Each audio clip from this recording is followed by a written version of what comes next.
early on you had talked about attention, and I think that's the biggest shift, that with reading you are and writing you have to pay attention. You're following along, whatever it is, the way the mind works. It's so much about attention and sustained attention over a period of time. The ability to be present. And that's, of course, the goal of meditation practice, is to be fully present. And hopefully when you're writing or you're reading, you are fully present. When people start to feel different in their body, they start to have different memories. They can start to reshape their personal narrative. Let's go back to how you got into writing. For my personal sort of journey, I started out in filmmaking and went to graduate school for film. At that time, it still is, but for women and women of color, the industry was completely walled off to us. And I wanted to be a writer and director and the whole thing. A friend of mine who was in the same situation, woman filmmaker, said, let's go take this writing class at Santa Monica College.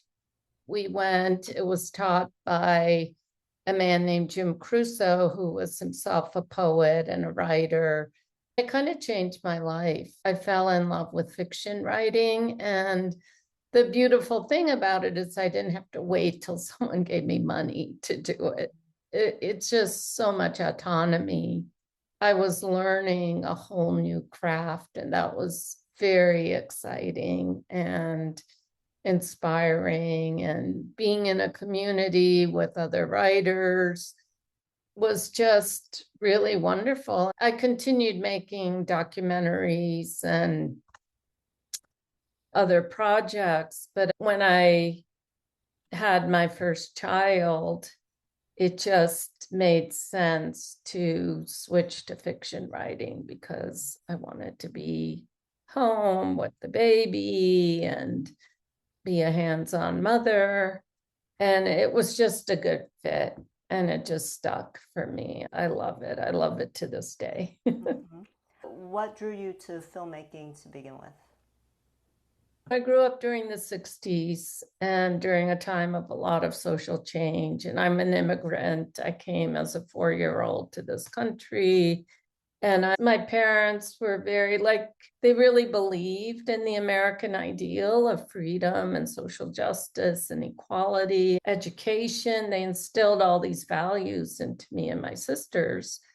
And so what drew me to film was this potential to tell stories that could affect change, that could be agents of change and move people towards more of all those values: social justice, equality. Cinema had tremendous reach and potential for that, and that really excited me. Were your parents involved in any way in that industry or adjacent to it? No. My father was a high energy theoretical physicist. And my mother started out as a scientist, but then when we moved to America, she got interested in linguistics and she started studying language and syntax and grammar.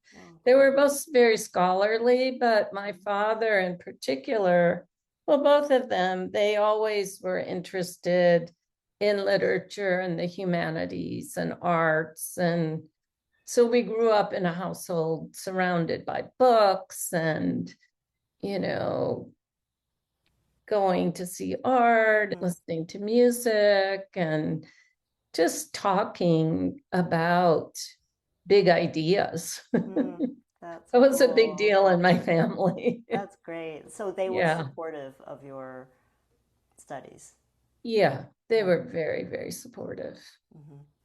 Great. Unusual for an immigrant family. I know, that's what I'm thinking. I'm like, I know. There was no pressure to get married, no pressure to, get the high paying job. Yeah. And sometimes I regret that. I was very fortunate. They were Yeah. very supportive. So you switched into writing, and then how did you end up teaching memoir writing? Because you've Yeah, been that doing that for a while. You just told me, unfortunately, that you just retired. yes, I did it for almost 20 years. It was an interesting because my kids were growing up, and when they started to hit their teens, I also went through a divorce, and I was like, oh my God, I need to, get a job. So I actually did a training in teaching writing to the underserved.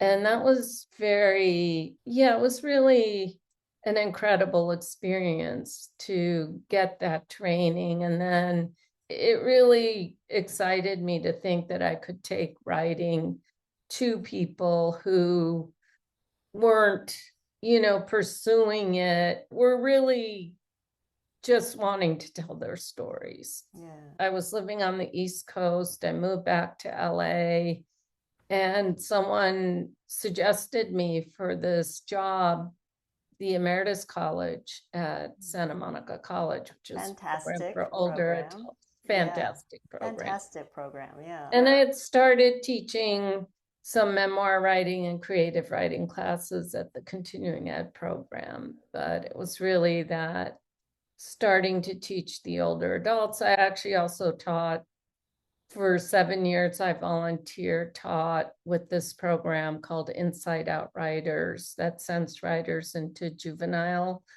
facilities. I facilitated writing groups with 14 to 18-year-old young boys, men at Camp Gonzales in Malibu. You can imagine to encounter so many different people and experiences and try and give them this tool Yeah. that is potentially life transforming. To my mind, I continued the activist in me Mm-hmm. by doing that. Yeah. Whereas writing fiction, it's much more interior. It's a different way of reaching the world. Yeah. And so I was glad for me, teaching kind of balanced that.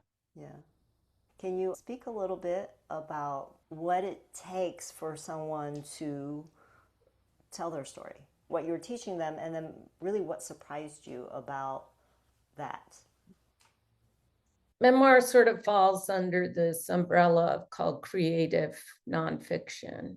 As a fiction writer, I really engage with the craft of writing. Like, how do you tell a story?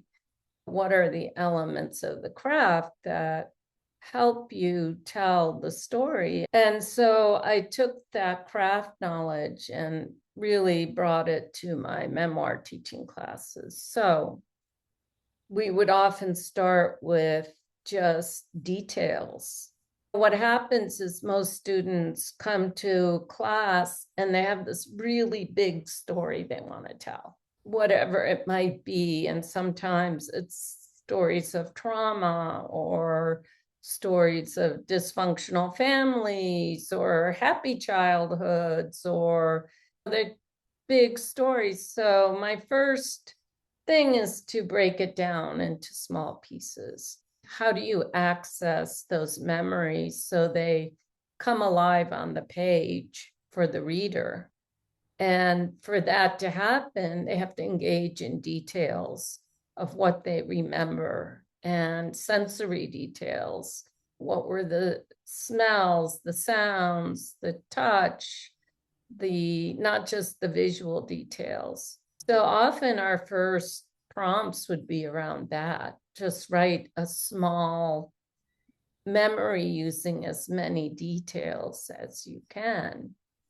And then how do you build from that? How do you turn that into a scene and use dialogue and setting, place? You want to bring the reader into that experience so that you are reliving it and they are living it with you. So it becomes a living story. And that's what I kept encouraging students to do. How do you build character? Your story isn't going to work if a character in your story is just an outright villain. You have to give evidence to the reader. You have to let that person also be three-dimensional. And so those are all elements of craft that are really important for them to really make the story, really to let them relive the story.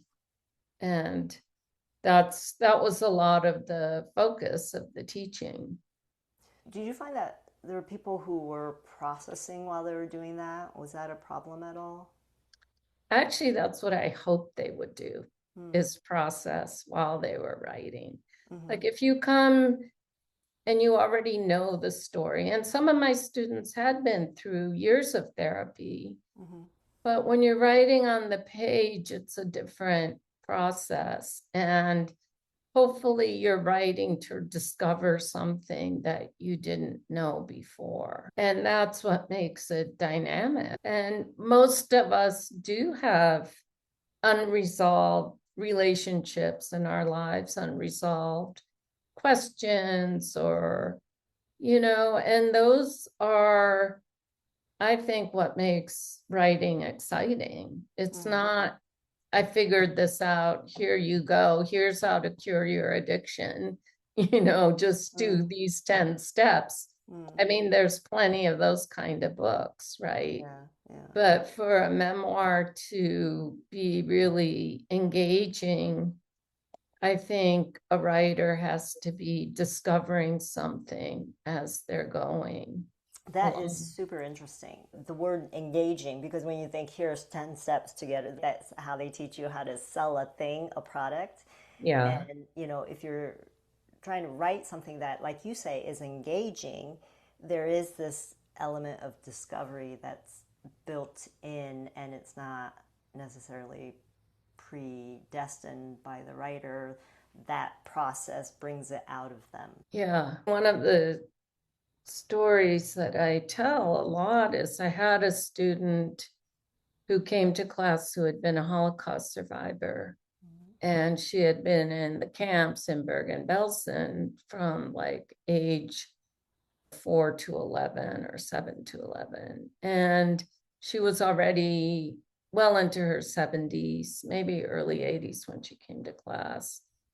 And she had not talked about this experience. It had stayed buried, really, because quite often people need to do that in order to move on in their lives. And she didn't want to write it. She, in a way, she looked around the first class and said, no, I can't write it here. This is too hard. You people won't understand this.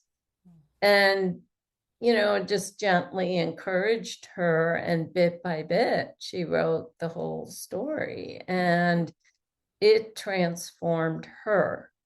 It deeply impacted me and the class to hear her firsthand account, but it transformed her. And towards the end of her life, I'd stayed friends with her. She told me if I had written my story earlier, I would have lived my life differently.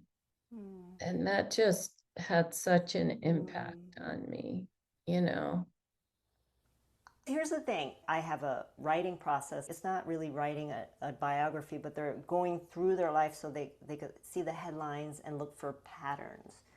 And then they use a body process to help dissolve some of the rigidity and patterning that they discover. It works really well. I'm not a writing instructor. I don't have enough training or understanding of that, but I just gave them something because I felt like they needed a place where they can go through their story in a way with their new body so that they can look at it differently. Writing is used in a lot of therapies now.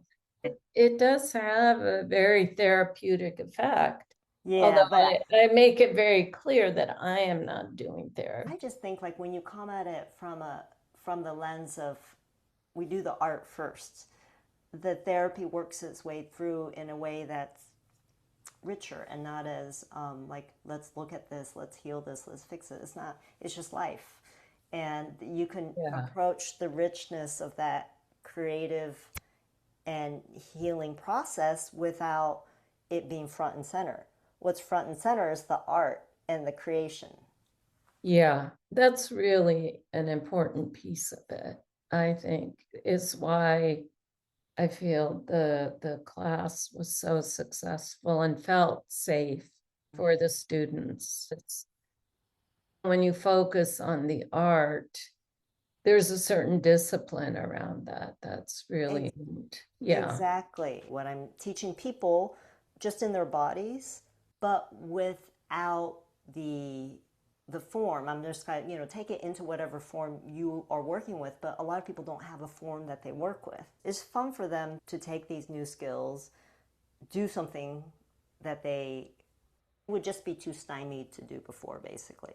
And so Yeah. now they can open themselves up in a way that, like you say, is transformative. So just imagine the people that you work with. And I don't know what things you came up against, but imagine if they just had a little bit more capacity to observe, to get out of their own head, and Hmm. to be in a place where they felt more present, more space in their presence so that they could retrieve things from there that was previously unretrievable because they're still too congested around dense material.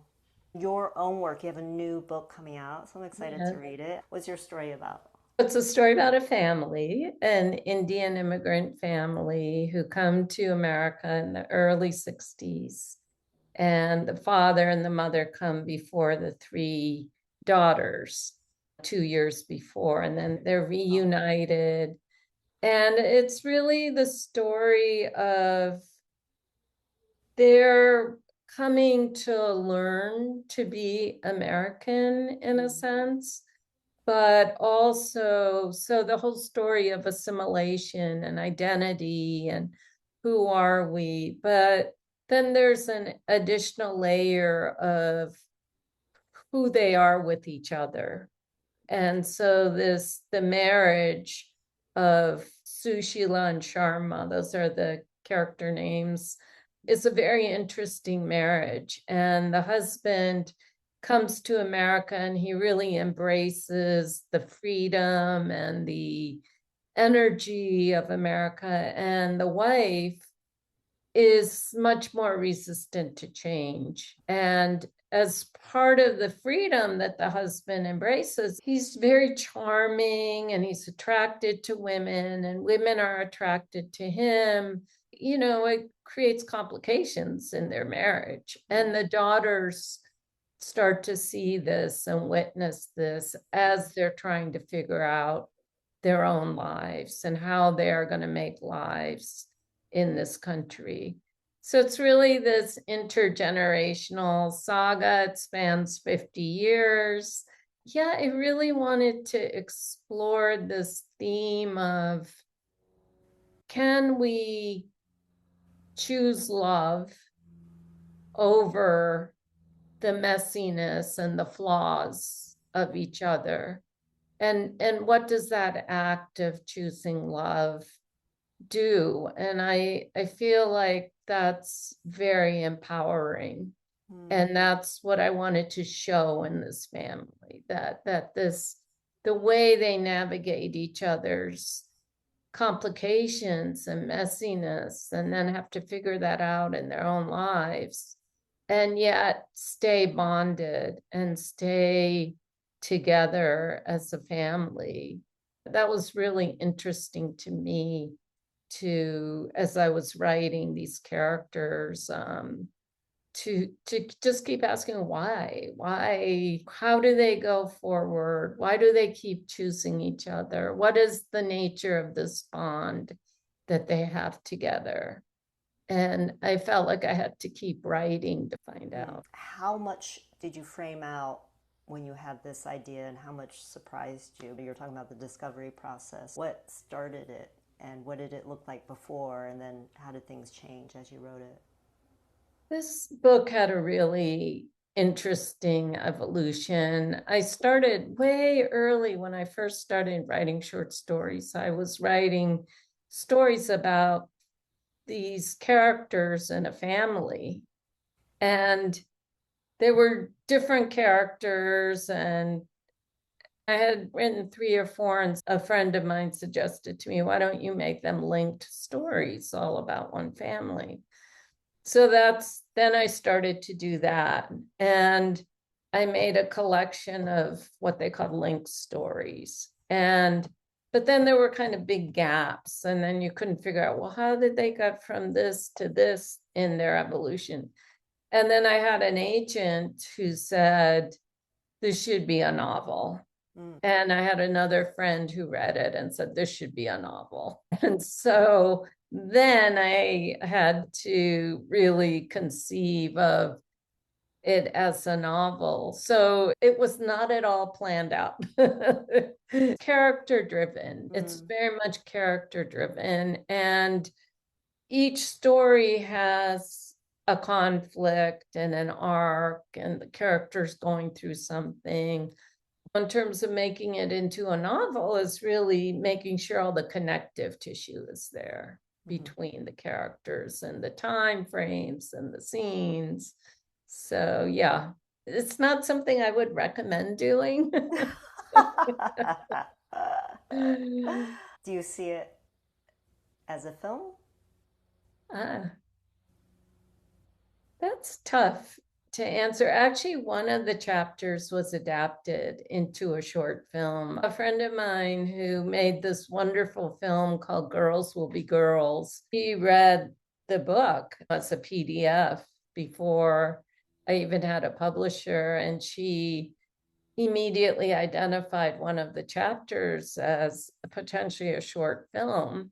And so she did. She made a short film. She got money from a Japanese production company. Oh, She had nice. to set the film in Japan Uh-huh. with a Japanese lead. But I think it did show me that there's a potential there Oh, that's for cool. A full circle. maybe a television series. I think there aren't enough stories about immigrant families. Most of the stories are about economic striving, which are, of course, very legitimate stories and important stories. But I feel like there aren't enough stories about the breadth of the immigrant experience. And Chimanandi Adichie, she said, there isn't one immigrant story.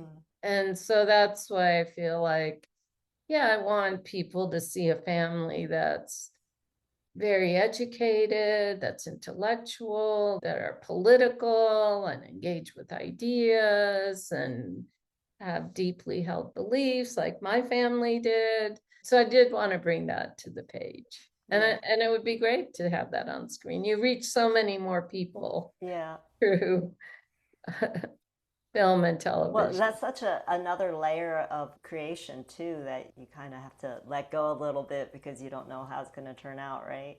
Oh, completely. Yeah. I think with my film background, I understood that. Yeah. And so when Shuchi Talati adapted that chapter, I knew she would do something interesting and different with it. Yeah. And I was totally okay with that. I did think about one of your questions about, is writing a meditative practice, which I thought was an interesting question. And I would say, yes, it is. I am a meditator. I've been doing the Vipassana practice for about 7 or 8 years, and I've been to multiple 10-day silent retreats. And so I'm very familiar with my mind and how, busy it is, the monkey mind. Actually, I call it a little puppy. It just, can't settle down. So I think what writing does is it allows you to really focus on the language and the sentences and the stories. And for me, when I have spent a few hours writing, Mm-hmm. I just feel so much better. Mm. You know, if I'm constantly agitated by thoughts and to-do lists and email, it's just not satisfying. And I think writing gives you, or any art practice, I'm sure, gives you that sense of deep focus and bringing order to a world that is extremely disorderly. Mm. So I really value it for that. What about writer's block? Do you have like, do you get that then? You know, I don't feel like I've ever really suffered from that. I think writer's block often comes from that part of your mind that is very critical and judgmental. And it's not that I'm not critical or judgmental, but I am also someone who can just see the work as a puzzle that needs to be figured out. And that keeps me engaged in it. Mm-hmm. And even though I know it sucks, you know, the first draft, it's not anywhere close to what I want it to be. I can just sort of like, especially now I've been writing for like almost 40 years. I know I can figure it out eventually. Mm. And I have confidence that, you know, I am going to figure it out. And not only that, I'm going to enjoy figuring it out. Mm. That's what I'm here for. I'm not here to produce a brilliant result every time. I'm here to be fully engaged with the process. And that's when it's best Mm-hmm. for me.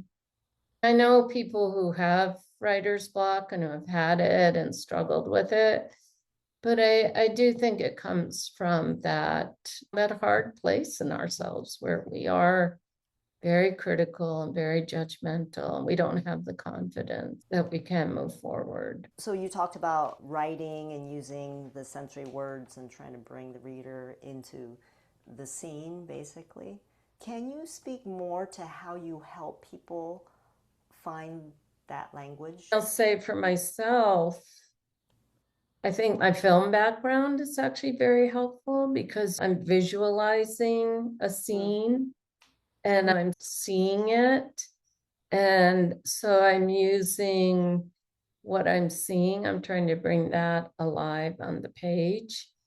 It's like, how do we make language fresh for ourselves? And a lot of that has to do with finding ways to make those sensory details really come to life. It is sort of what you're talking about, which is embodying yourself in that moment, being very present in that moment. It's also important just to read a lot because it's through reading that you're really seeing the possibilities of language. And if you don't read good literature, good writing, you know, you might as well be using AI in that case Mm. Yeah. because you're not doing it yourself. You're learning by enough immersion into examples that you start to pick up the something that you can't teach directly. So much of writing is about making it fresh and alive on the page. And so when you take these shortcuts of using cliches or tall, dark, and handsome, you're not showing anything, Mm. you know. But, you know, if you say he had a crooked nose and half-shaved goatee or whatever, you're just looking for that thing that will help the reader see it Mm-hmm. differently. I just read a very interesting article. It was in the Atlantic on the death of reading. She was saying that every new technology changes how our minds work. And so even when reading started with the Excuse me. Gutenberg press, people were saying this whole oral language, oral tradition of memorizing is going to be lost. And they were right. Yeah. And then when TV came along, people said, you know, people are spending 4 or 5 hours in front of the TV and reading, and that whole sort of public agreement about great books is lost. And now, yeah, we have kids on TikTok and social media consuming these very short form videos. And they've documented a huge decline in reading. Schools don't assign whole books anymore. So it does change our minds and our consciousness. And, you know, it's hard not to say, oh God, this is so terrible. Of course, to my mind, it is terrible because books, you know, I couldn't live without books. I can't live without reading. They give me so much pleasure. Early on, you had talked about attention, and I think that's the biggest shift, that with reading you are and writing you have to pay attention. You're following along, whatever it is, the way the mind works. It's so much about attention and sustained attention over a period of time. That's the key, the sustain. The ability to be present. And that's, of course, the goal of meditation practice, is to be fully present. And hopefully when you're writing or you're reading, you are fully present. And I think those short form videos and that constant scrolling, at the end of that, you don't know what you've consumed. You're not paying attention. You're just flipping through something. I think that is worrisome. I think the act of paying attention is how we, you know, what is the goal? You said, what is the purpose? What is the goal of everything? Well, hopefully it is to enlighten ourselves about our own existence. It's to grow, and in this lifetime, to deepen our relationships, to deepen our connections. And if you're not paying attention, you can't really do that, you know. And I mean, it's something I struggle with like everyone else. I do some doom scrolling, I do email, all of the stuff. It draws you away from that being present. It's something I think we have to keep struggling with, but at least to have an awareness of it. Like after 10 minutes, I can say, oh, wait a minute, what am I doing? This is ridiculous, you know, What just and I happened? put my phone away. On the other side, because I think every time we look at the negative in something new because we're losing something, it's always good to look at what else is expanding to offset that. And I think like the growth in more conversations and listening, so people are really listening to podcasts, to try to drop down below the 10-point list and to get that interface. I think there's that form is going to be more of a place where people listen and learn, because it is just too much, almost like the speed of information when it comes, you know, 10-point list and it's all fact, fact, fact, fact, fact, and there isn't this back and forth and conversation and thoughts kind of bumping into each other and contributing to maybe going to a new place. That's what's available when you have a conversation with a certain intention and with enough space for it to unfold the way it unfolds. What do you think from your perspective as a writer, because it's really interesting, about the LLMs and the way AI is shaping us through languaging? Because you were talking about taking the shortcuts. Might as well use AI. That's a great way of framing it. Maybe you just said it. That is the discovery process in writing, and the richness of that is maybe the richness of the discovery process and conversation is the same thing. I think so. It's coming up in almost every conversation now about AI and writers. And I think the thing to keep in mind is that we live in a very results oriented culture. It's what can you show to prove your whatever you've produced something? What is the result? And I think that we're seeing a bit of backlash to that, where people are looking for the thing that showed a process. For me as a writer, I'm not interested in handing you a very polished, finished product that can be commercialized and commodified.